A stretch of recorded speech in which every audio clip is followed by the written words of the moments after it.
Good evening. So happy you're here. I'm Dr. Rhoberta Shaler, the Relationship Help Doctor, and today we're going to have our weekly live stream, Help for Toxic Relationships. So if you're in one of those, you would probably know it. You would be feeling uncomfortable. You would be feeling a little demeaned, dismissed, not good enough. There would be someone in your life who is wearing you down or tearing you down and putting you down at a minimum. So all of these things are going on. So I'm just going to open the live chat here so that you can ask your questions at any time. I'm glad that we can have this opportunity every week to talk and to get together and have a safe place to have these conversations about difficult people.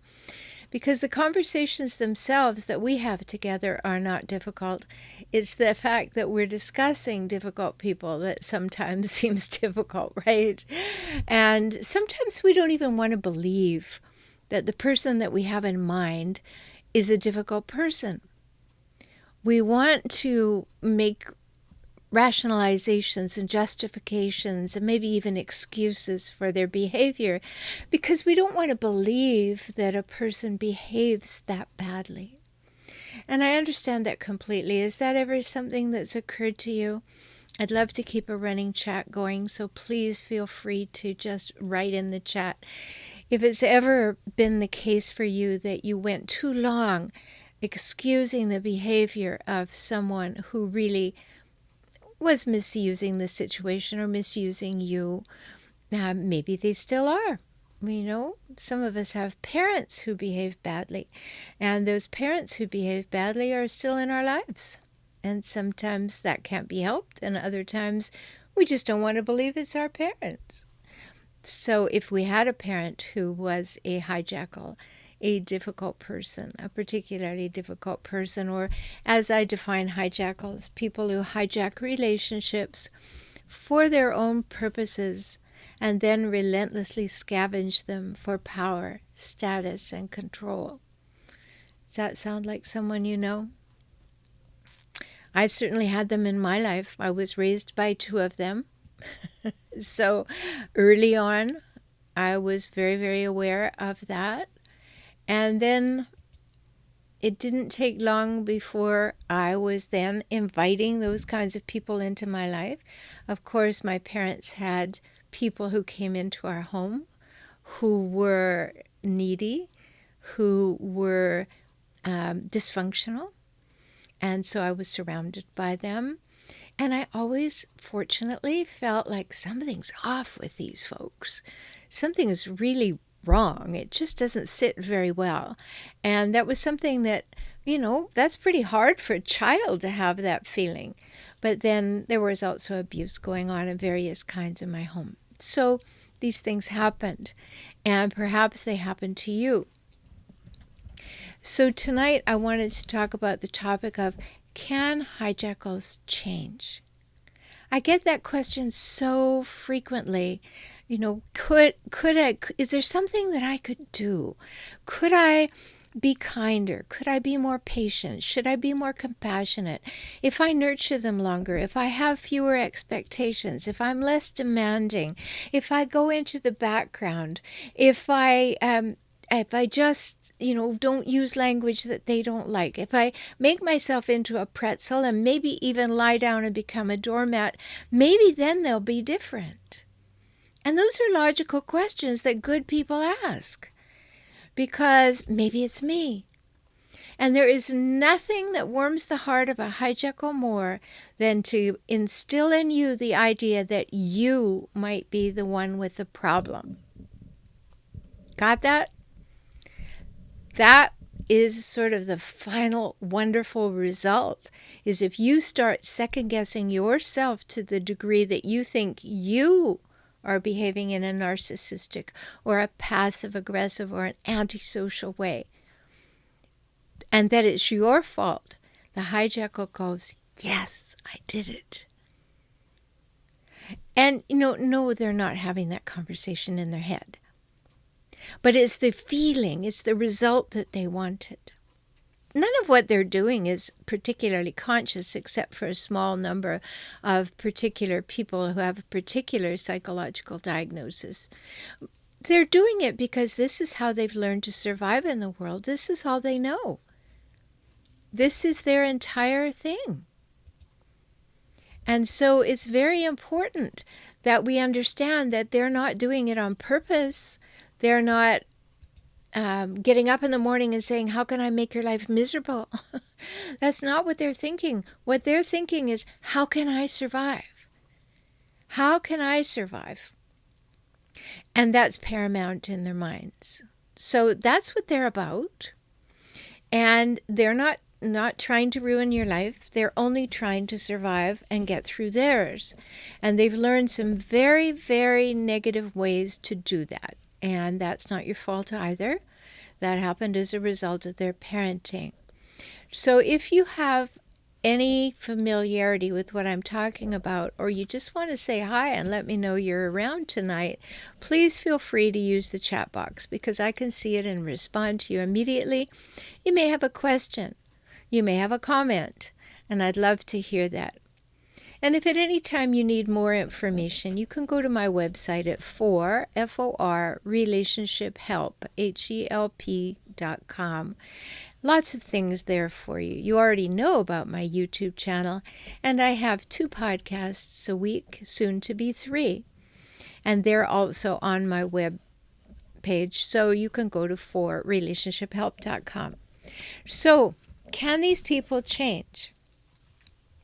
Well, let's think for a minute. The reason that they're behaving the way they behave is they are scared senseless that they are not good enough, that they are going to be caught out at any moment having a flaw, and they're not having any of that. So for a hijackal to think for a quick minute that change might be required, can you imagine how unlikely that is? How little that person wants to hold on to that idea? The hijackal does not have the capacity to entertain the idea that they have a fault or a flaw, because it would completely shatter them, just to nothing. And so they do not entertain that idea. So when you suggest that they're doing something wrong, when you suggest that they're not good enough, or you suggest that they don't listen, or they could give you something more, or that what they've done is faulty, or it's not nice, or they shouldn't have done it, or it's any number of the isms, it's racism, or it's ageism, or it's, whatever. No, they're not having that. And they immediately turn that into your problem. You know that, right? So can they change? Well, first of all, for any of us to change, we have to see a reason to change. And a hijackal would never want to see that reason. Now, I'm going to put a caveat in here, because there is a very, very important thing that I must say. That there are a small number of people who know that they're narcissistic in nature. They're not diagnosable as having narcissistic personality disorder. That's a different thing.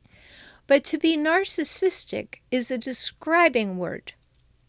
It's like saying someone is stubborn or someone is relentless. You say they're narcissistic. It's a describing word. So if you speak to someone who's narcissistic and you say, would you like to change? In some cases, that person is not very happy with the results they're getting, and they would like to change.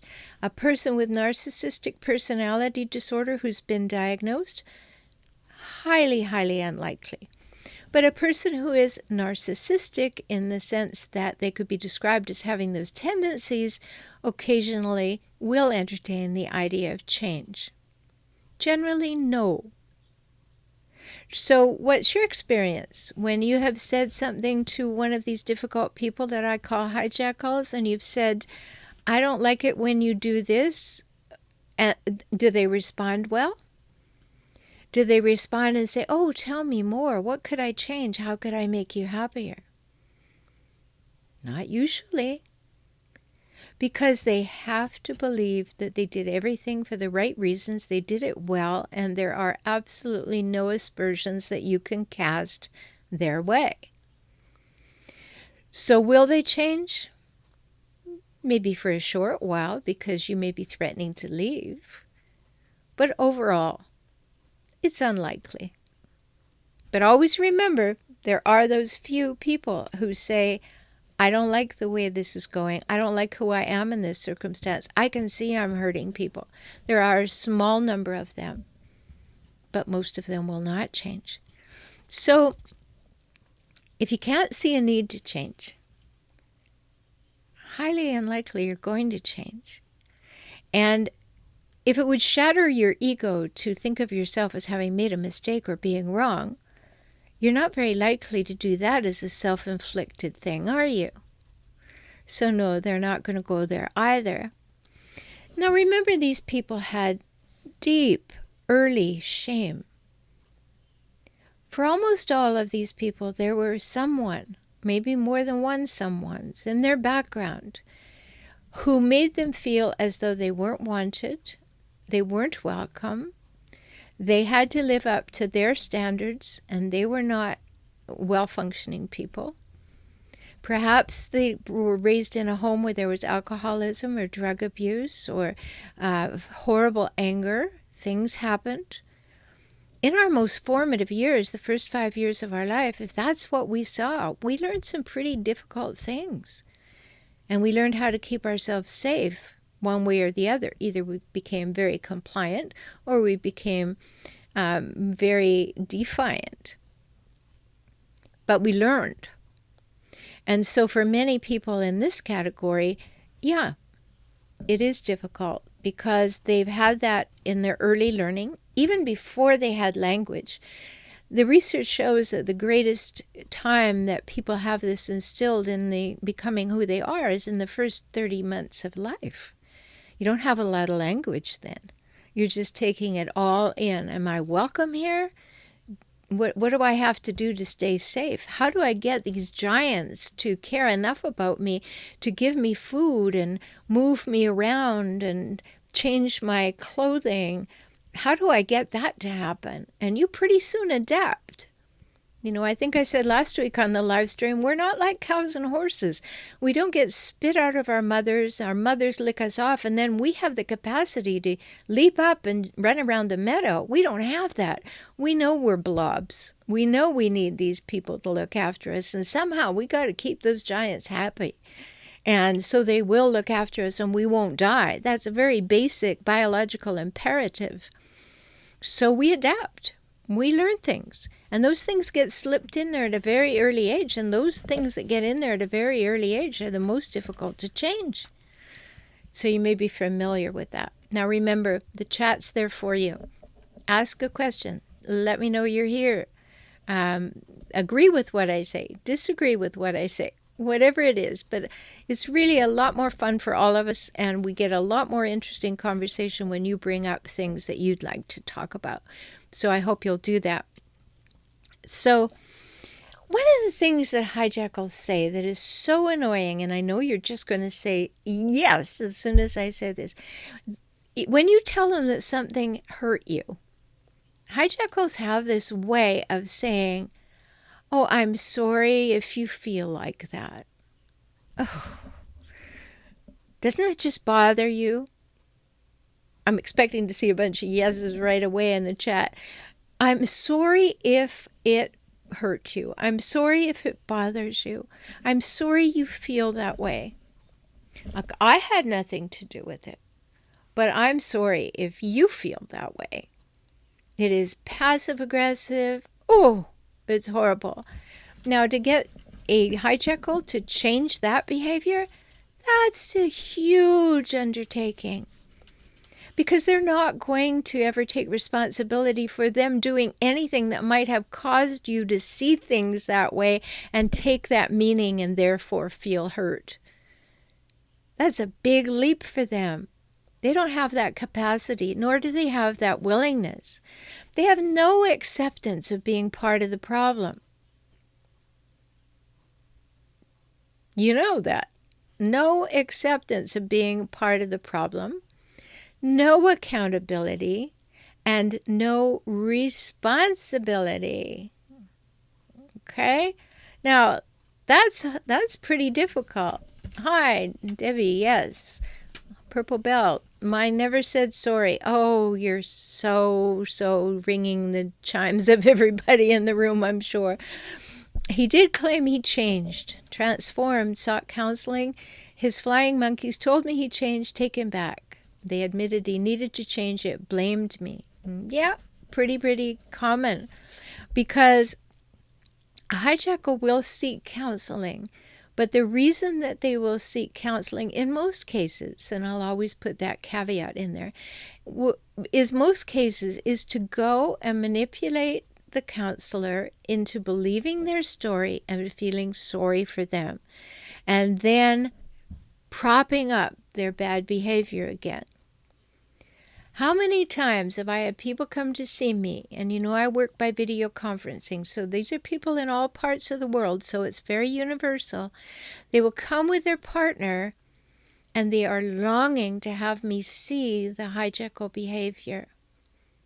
And they'll tell me that they've already been to several professionals, and each time they've been so hopeful that the professional would see the hijackal behavior, but the hijackal was so smooth and so good that they manipulated the professional into believing them and therefore hurting you again. And so it's very, very difficult to go into counseling with these people because they will want to run the show and they will want it to be their way. Although I have had people in my practice who I kind of call them gray hat hijackals, because they really are not full-blown hijackals, but they only know how to respond to hijackals. So they don't have any other tools in their toolkit. But they express the desire to change, to have their relationships work, and they will hang in with the counseling procedure, and they will take on that some of the things are their fault, but their change, not very often. So it's not that hijackals always quit the counseling process. They will hang in, but whether or not they will change. Now, the abject hijackals, no. Once they find out that I don't agree with them, I am not buying what they're selling, then no, they usually walk away. And they don't walk away quietly either, but they walk away. So, when Purple Belt says that hers sought counseling and was transformed, I kind of have to smile at that, and I bet others of you do too, because there's always this story, I've changed, or he or she has changed.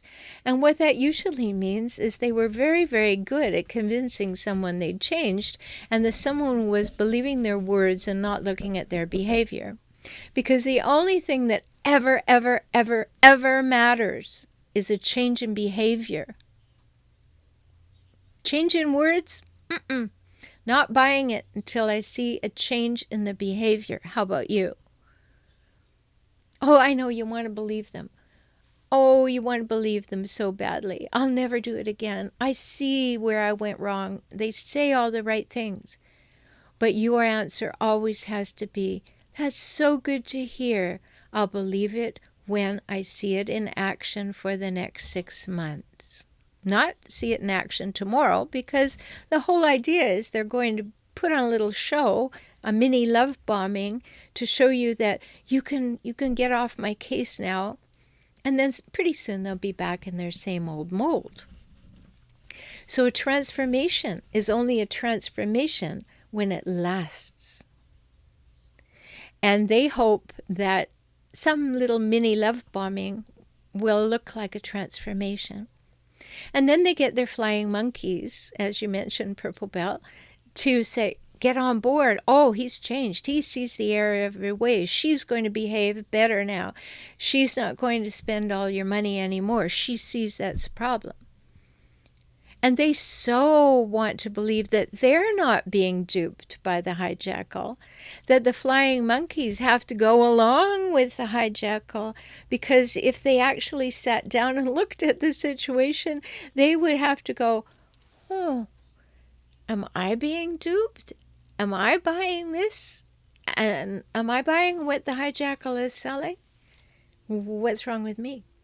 So they're never going to do that either, because that means they would lose the respect and the attention of the hijackal, and they like it. They're getting something from it. So that's a big deal. Does that make sense to you, Purple Belt? You told me you changed and take him back. And you did, and what happened? We all want to know. You took him back. Had he really changed? Had he changed in significant ways that made him acceptable and loving and reciprocal and equal and mutual? I'd be shocked if the answer was yes. Truly shocked. So the question for tonight is, can a hijackal change? Will a hijackal change? Well, let's just remember for a moment, it's not your job to change them, not your job to fix them. We can love them. We can accept them, but we cannot condone or enable their crazy-making behaviors. Because when we do that, we're saying we're not important, that what we see doesn't matter, that our lives and the quality of our lives doesn't matter, that the demonstration of values that we're showing our children don't matter, that the model of having a hijackal in the home that the children is seeing, that doesn't matter either. That's not true, correct? It matters a lot. It matters vitally, because you don't want your children behaving this way, and you don't want to be doing 24/7 duty, trying to run around saying, oh no, that's not right. Oh no, he didn't mean that. Oh no, she has to be away, but she really wants to be here. Always making up for the hijackal's lacks, or always rewording what the hijackal says so offhandedly to your children. It's huge. Purple Belts. I so wanted to believe he actually changed and wanted to Christmas shop with me. After 20 years, it didn't last. Took 10 sessions for a couples counselor to figure it out, and he stormed out. There you go. So as long as he was able to keep your couples counselor on board, he was okay. As soon as the couples counselor went, whoa, I get what's going on here. And it often takes a while to figure it out. For me, this is what I do all day. But for many counselors, it's not what they do all day. They don't see hijackals. And so they're not as ready to call it. I don't call it quickly either, because I want to be sure. But this is my great area of interest. So many times I already have a good history about what's gone on. And so it may not take quite as long to figure out. But I'm so glad, Purple Belt, that you got it figured out. How long ago was that? How long ago did you end this relationship, or how long ago did he storm out? And what has happened since then? An upcoming live stream, a year and a half. Good for you. So are you on your own? Are you divorced? Are you out of it completely? I hope that that's the case once it's been figured out. So what I was about to say is, on these live streams, there's a topic every day.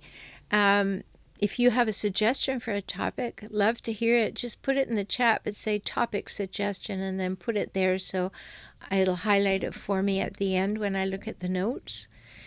Some of the things that we're going to discuss are further on a previous one when we talked about the factors in leaving and staying. We're going to talk about how to make the decision and what you have to do if you decide to leave, what happens in court, how you co-parent, what can go wrong in co-parenting, and of course there's a few things there, right? And how to do it in the best way possible. Oh, so many things to talk about. All right, Purple Belt says separated then divorced. Good. I hope that it's it's a relief for you. I hope that you have allowed yourself to realize that all the time that he made you wrong and made you feel like things were your fault, what was going on was hijackalness. I hope you get that. It's a long recovery road. I really realize that, because first of all, we get it in our mind, but it has to make its way all the way down to our toes. And I know that takes a while, and that's why you work with somebody who can help you. But good for you for finding out what was really going on, getting the help, getting it seen and seen to, and then taking some action. So our job is not to fix them or change them. Our job is to calibrate how the relationship's going, to speak up about ourselves and our needs and wants, and how we would like things to go, and listen to how they would like things to go. And then in a healthy relationship, we have those big 3 things I talked about last week. We have equality, reciprocity, and mutuality. And those 3 things, equality, reciprocity, and mutuality, are always going to be playing out in a healthy relationship. But when any one of them is not there, you don't have the opportunity to have a healthy relationship in which we can help each other. So it's a big deal, really big deal. So you cannot nurture the narcissistic tendencies out of another human. They cannot be nurtured out. They can't come from justifying or rationalizing their behavior. You can't do it. The hijackal has to see a need for change, and to see a need for change in him or herself. First of all, they may see a need for change in the relationship, but then they have to say, I have a part in this relationship, so maybe I need to change. It's less likely that's going to happen. They'll certainly say, yes, this relationship has to change. Because what they mean is, you need to change. But you know that it has to be equal. So therefore, both of us are responsible for what's going sideways in this relationship to a degree, in a healthy relationship. But when there's a hijackal in the situation, you can't solve the problem by yourself. Even if you walk out, even if you just don't get any help at all and you walk out, you are still left with all this residual stuff, the confusion, the uncertainty, the was it me, did I get it right? How many times do people in my membership program, and you're really welcome to jump in over there, we're doing a relaunch on May the 8th on International Women's Day. The prices are going to change. So I would really advise you to go over there right now and grab the low prices. I have 3 levels of membership over there. And we're talking about some of the things that are being included over there. And this whole idea of understanding what change can occur and what is normal and natural and what is a normal and natural relationship and what can be fixed in that as compared with what can and cannot be fixed in a relationship with a hijackal. So this person who has hijackal tendencies, patterns, traits, and cycles that will cause you to second guess yourself constantly, we need to work with them. And so if you are completely on your own and you just leave, you're still left with all that uncertainty. You're still left with all those questions. Because as I was saying in the membership site, one of the questions that comes up in the discussion threads frequently is, oh, I wonder if I should go back. Did I make a mistake? I've changed now. Maybe I could do better. And they forget that actually it wasn't you who needed to do the changing. But you so want to say, did I give it my all? That you ask that question of yourself. Oh, measure twice. Hello from Houston. Excellent point. You can't nurture a narcissist into being nice, grateful, logical. Oh, so true. Or possess balance, common sense, honesty, integrity, compassion. Their life skills are dishonest. Yes. And I would add to that the reason their life skills are dishonest is because they were sold a really bad bill of goods when they were young.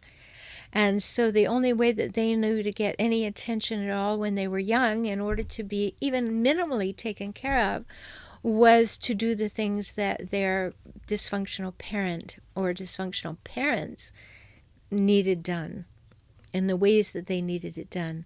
And so, yes, all of this dishonesty, as you say, is really inaccuracy. They have a poor read on the world, and they have a poor read on how to get along in the world, and that's what they learned when they were young. And yes, their life skills started early in life, and they learned how to manipulate to survive. Exactly, that's what we've been talking about. And they get better at it over time. Yeah, they do, because they practice so much. They practice how to survive, which means usually walking all over you while you're walking all over eggshells. And that's not good. Oh, and Measure Twice says she learned it, he learned it. I'm not sure if it's she or he. Learned it over a half a century of trying. See, good people hang in. We honestly believe that there's something I can do, that I can love this person out of it. I can nurture them out of it. I can nourish them out of it. I can be compassionate enough, and it'll be the first time in their life that they've had this level of acceptance and love and appreciation. And surely they'll respond and change when I do all that. And the answer is, unfortunately, they won't. But you will be left empty. You will have done and tried everything you possibly can.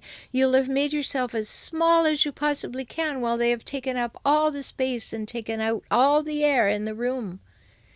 And then you are left to create a life with what's left over.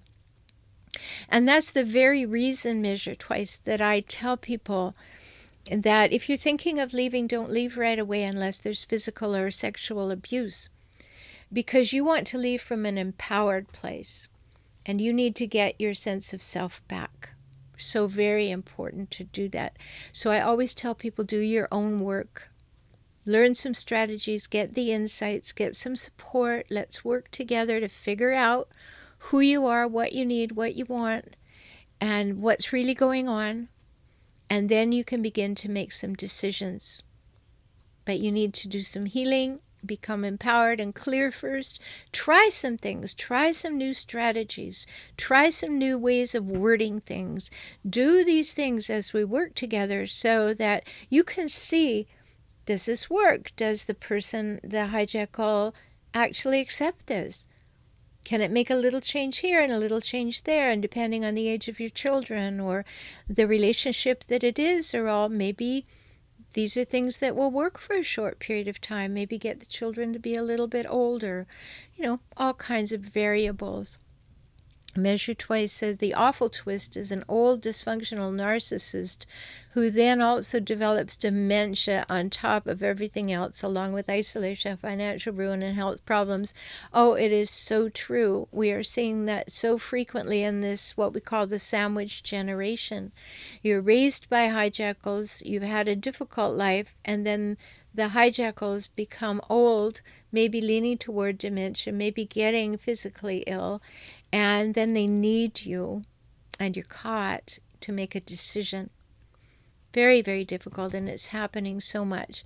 And the half century with a narcissist was 20 years in a marriage and 50 years with my mother. Yeah, I had a mother who was a hijackal. I understand completely.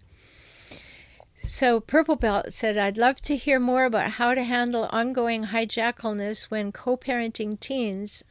I wish I could go no contact. I still get triggered even with email, text, or seeing him at an event. Okay, and yes, what's Measure Twice says sounds familiar to you. Okay, let's talk about that. Everything flows together here, folks. Being with a hijackal is every stage of life together, every age, all the pieces there. Wherever you're at, whether you're meeting them, you're dating them, you're married to them, you're been cheated on by them, you're rejecting them, they're putting you down, you're leaving them, you're separating, you're divorcing, you're co-parenting, they're growing old around you. All of this stuff is so related that we can go anywhere once we've just opened the conversation each week. So let's just talk about what Purple Belt asks. I'd love to hear more about how to handle ongoing hijackalness when co-parenting teens. Yes. Well, first of all, I would suggest that you make a little shift of frame of mind. Reframe this idea. You may not be co-parenting as much as you desire to co-parent, which would be equal, and both of you on the same page to raise the children in the best way. Many times what happens with the hijackal is that you end up doing what is called parallel parenting. What they do at their house is what they do at their house, and what you do at your house is what you do at your house, and you don't talk about it too much unless there is something abusive and horribly overt going on. Many times we have to notice that. So just that shift between co-parenting and parallel parenting. I used to do a lot of coursework. I used to have a large office with a conference room, and I used to do a lot of co-parenting for high conflict relationships seminars. And we would often come to the place in the conversations of recognizing that co-parenting was really a misnomer for what was going on. We really had to recognize it was parallel parenting, because what was going on at the other house was nothing you had any input into. So that's something for sure to think about, Purple Belt. Now, the hijackalness, I created the word hijackal, and yet I've heard it in so many ways, and hijackalness, and someone wrote the other day and said, I think I've been hijackaled. So all of these things are true. So let's go to the basic. The number one thing that a hijackal has to do to feel like they have some control in life, that they are who they think they are, the king or queen of the mountain and everything rolls downhill from them, is that they have the need to win in every moment, in every situation, every conversation, around every concept. So let's recognize that. Some of you may have taken my course, Seeing the Cycles, How to Recognize Manipulative Toxic People. And in there I talk about the 10 hallmarks of hijackals. So one of the things that is paramount in there, and number one, is their need to win. And they have this absolute need to win. Because remember, they can't be wrong in any way. They can't have any moment when they don't feel they're winning, that they're on top of it, that they're right, that their opinion is the only one that matters. So when you're co-parenting or parallel parenting, they still want to win. They want to be the parent who has the upper hand. They want to be the parent who gives the child more. One thing they won't give the child more of usually is their time, but they will buy things. I've had parents who have fought, hijackal parent who has fought for more and more custody. And the more and more custody he got, the more and more he hired a nanny. And it took us a couple of years in court to finally get the custody reversed, because he was making this big point about that he needed the child and he wanted the child and he needed to take care of the child, but he was never with the child because the child was always with the nanny. All he wanted to do was win over his ex. And so taking her to court repeatedly, costing her all kinds of money, and then taking away time from the children was the most important thing to him. He didn't want to spend time with the children. He just didn't. But he didn't want her to have the opportunity because he needed to win. So this hijackalness is going to persist. And that's why I say so many times, do not have conversations. Everything should be written down, text or email, for two reasons. Number one reason, you have a complete transcription of what went on to take to court. The second reason is that you can answer at your leisure. You are not at the beck and call. You answer the phone, you're there, whatever happens. But you can read it and you can respond at your leisure. You can think it through. You can decide whether to respond or not respond. So very important when you're dealing with a hijackal that you get things in the co-parenting world down to written communication. I hope that makes sense to you. So, so much to say here. So let me just go back and say, did you have a specific in mind, Purple Belt, about ongoing hijackalness? Can you give us an example? Can you give us something you'd like me to speak to directly? Because I want to get to everybody's questions. So, Measure Twice says she's a 50-year-old female. So now we know that that's the case. All right, good. And thank you. I'm glad that you love my YouTube work and the groups. And you're raising teens with the narcissist, divorced for 8 years. We co-parent by brief phone conversations and text messages. 99% of the parenting is falling to you. That's a good thing. That's very fortunate. I hope that 99% of the time is also following to you, and he is paying you handsomely for the 99% of the time. And she says, yes, it is parallel parenting and private therapy. And she agrees. She was saying earlier that she's had a hijackal mother for 50 years, and her mother needs to win in every conversation. They just do. They're afraid. They're petrified of ever being wrong, so they have to win. And that's what happens. So, yes, Purple Belt, feel helpless because you want to protect your kids from their manipulation and anger. I wish you could. I really wish you could. But unless you have 100% custody, you can't. But what you can do is this. You can do what I think is so important for every parent to do. And in this world where do more, be more, have more, repeat seems to be the way, it's less and less likely that you're doing this. But if you can, always have a transition time when your children come from the other home to your home. A time that is not fraught with activity. It's not, now we got to rush and get something to eat and get out to the game or whatever. Try to have transition time that allows both of you to get back into rhythm with each other, allow for downtime, allow for recovery, allow for regrouping, without any real demands on the child when they come back to you. So that is the most likely time when you will allow for that downtime and that opportunity for the child to let down, that they will talk to you. And that's when you can support them and you can agree with them without doing anything that badmouths the other parent, but you can learn more about how they feel and what they need, and you can support those feelings. You can validate them. And what doesn't happen with a hijackal is healthy validation. They don't want to validate that you have feelings. If you're raised by a hijackal, and Measure Twice, you'll certainly relate to this, I would bet, you're never validated by your parents for what you feel or who you are. The only way a hijackal parent or a narcissistic parent will validate their child is by what the child does that makes the parent look good.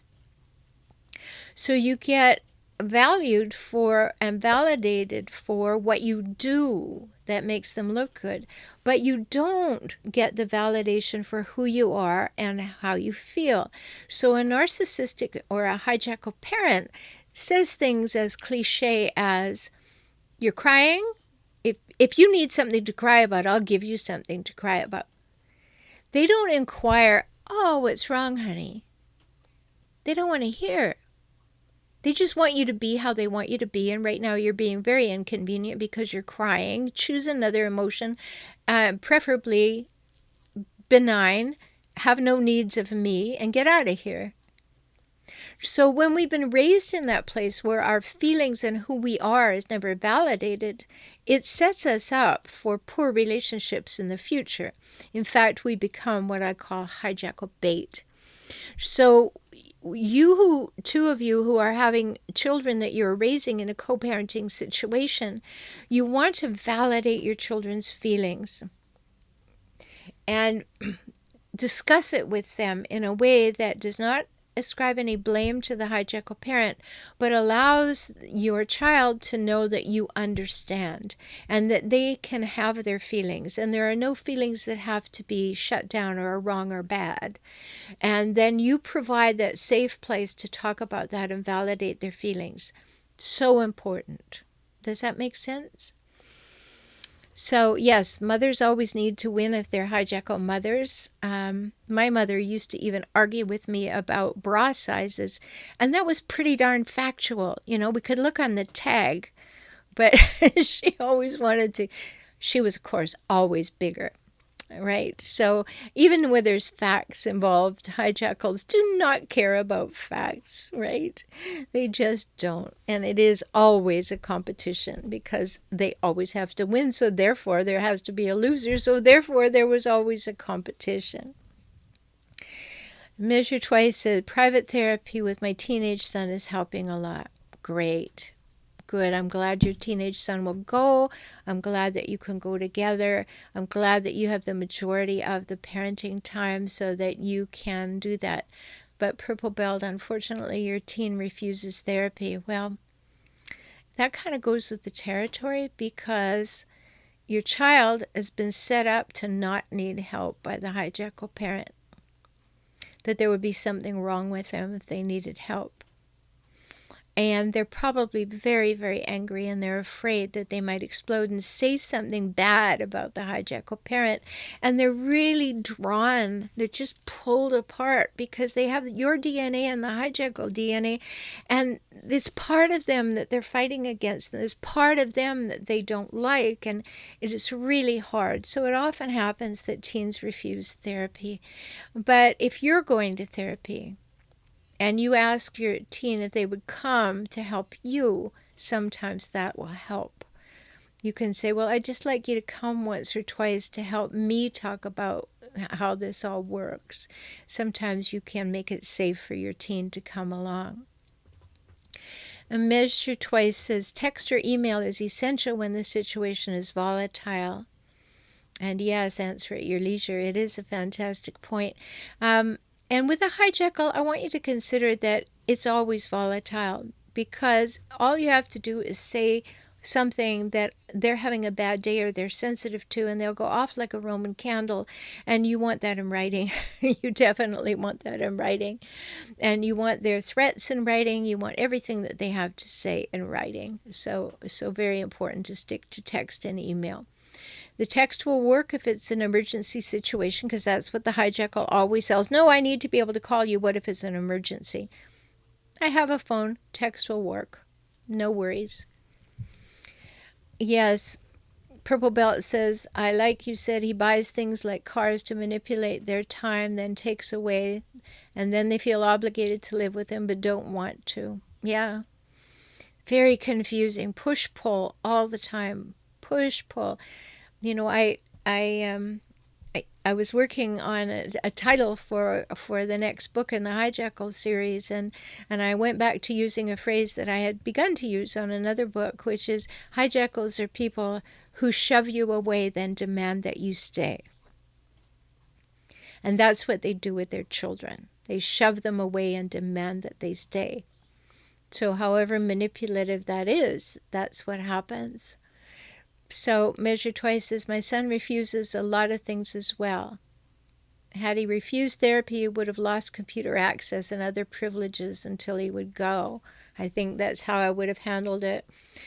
Yeah, that's one way to handle it. Every situation is different, so I don't know your particular circumstances. And as I say every time on our live stream, I can only give broad brushstrokes as how it is with most situations that come up here, not your specific situation.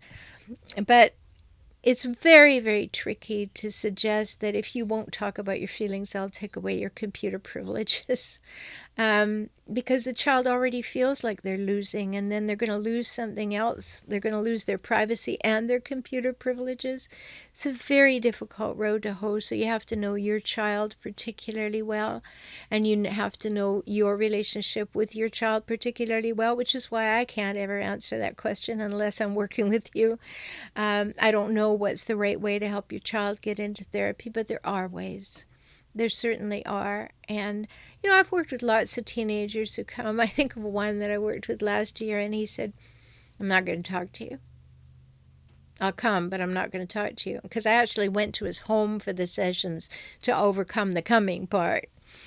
And he would come out of his bedroom at the appointed moment, and he'd sit at the end of the table and say, I'm not going to talk to you. I said, okay, that's cool. I'll just talk, because I'm going to stay for the whole hour. So I'll just talk, and you sit there, and, we'll see. Maybe something good will come out of it. It took 2 sessions, and pretty soon he was looking up. And then we were, talking about cool things and sports and this and that, and how we felt about distant things like sports and teams and school and stuff like that. And pretty soon we're into it. And by the time we finished the 8 sessions, he was talking to me all the time. But there is a reluctance. You don't trust adults, right? And a therapist is an adult who wants to know stuff about you. and so there are issues, and that's why we have to calibrate for each person what's the best way to do it. So measure twice as my son is 14, so a little younger. Yeah, and the younger they are, the more ability that we have to be a little more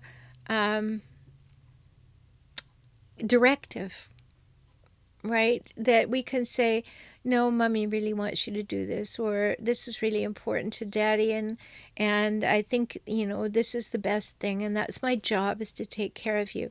But 15 to 16-year-olds don't buy that quite so readily. They've got a life, they've got stuff going on, and they'll rush out and they'll get a girlfriend or a boyfriend who understands them and want to spend all their time with them. And then you may or may not have further dysfunction on your hands. So I know all this. I've been doing this work for 34 years, so I know a thing or two about it. I'm like farmer's insurance. I know a thing or two because I've seen a thing or two. So it's important. Oh, hi, somebody new.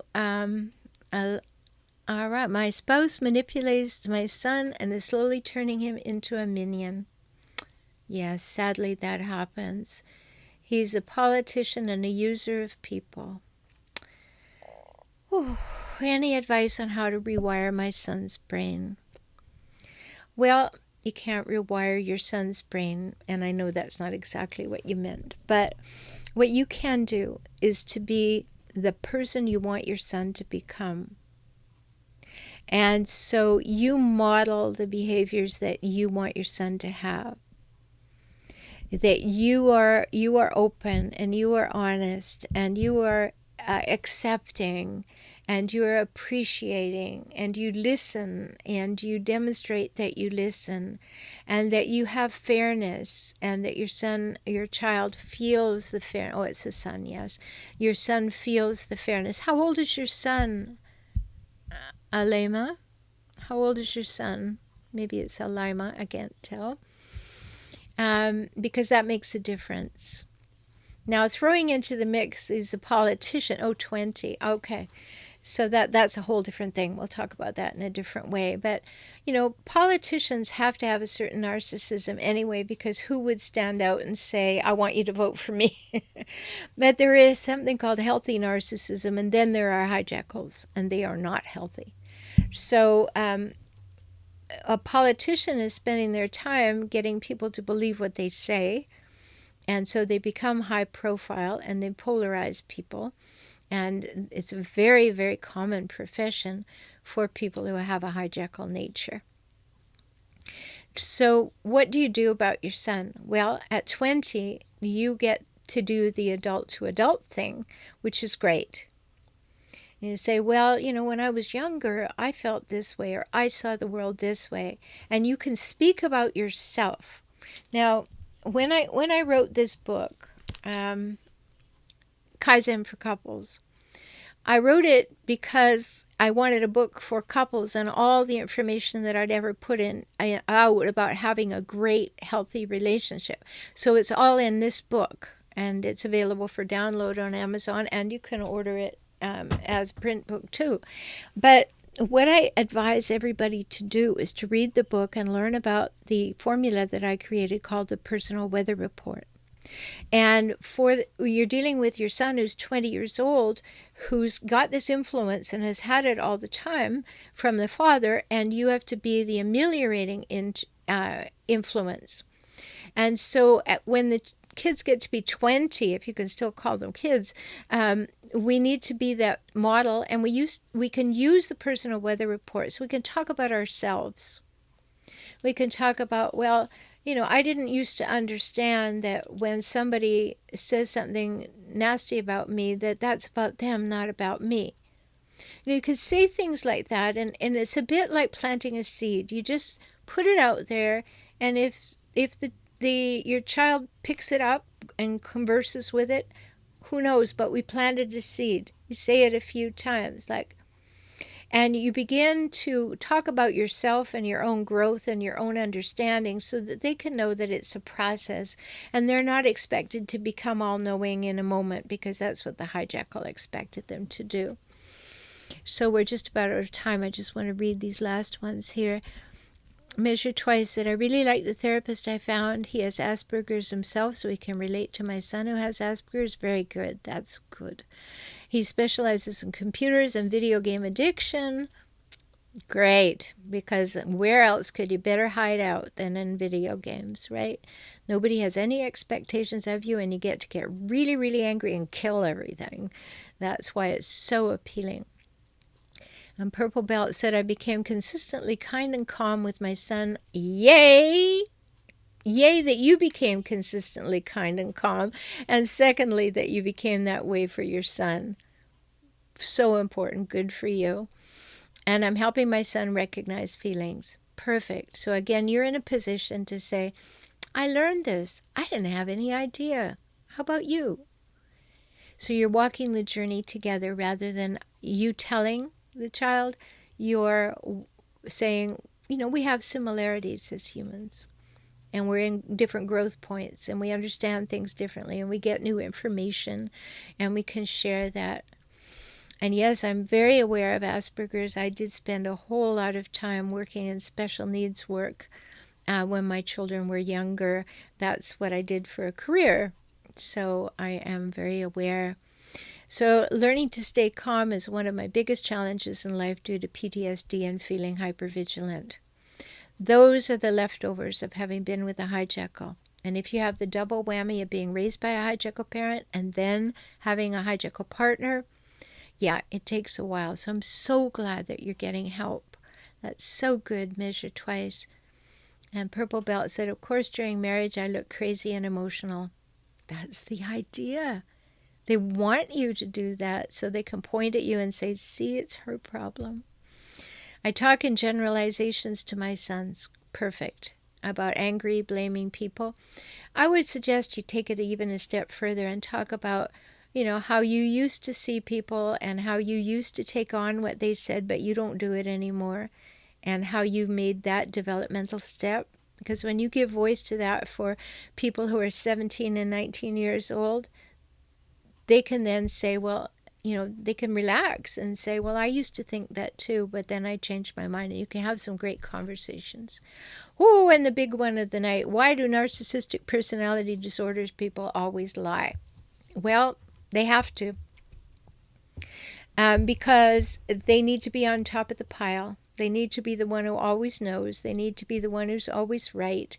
And so in one moment, if they have to say black is white in order to win, they will. 20 minutes later, they have to say black is red to win, they will. And if you say to them, but 20 minutes ago you said black is white, they said, you don't listen very well. And it comes right back and it's your fault. Familiar? Yeah. They lie about everything. They learned to do that. That's what kept them safe when they were young, when they were tiny.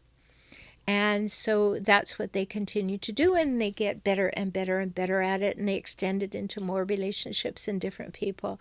And it is, in fact, a lifelong habit. You're absolutely right. And what happens when they're cornered? Well, they usually implode and make everything everybody else's fault. And they blow things completely out of proportion. And if they have enough money, they hire attorneys. And they make a big deal of it because they have to be right and they have to win. So many things to talk about. I'm so grateful that you jumped into the conversation and that we could have such a good time together. Remember, if you ever want to talk to me, the initial consultation is always available to you for 1 hour for $97, so we can get to know each other and see how I can help you. If that interests you, you go to relationshiphelp.com/join, and that takes you right to the page to get that offer.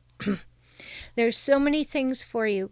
Really consider the membership program, especially right now before it launches on March the 8th.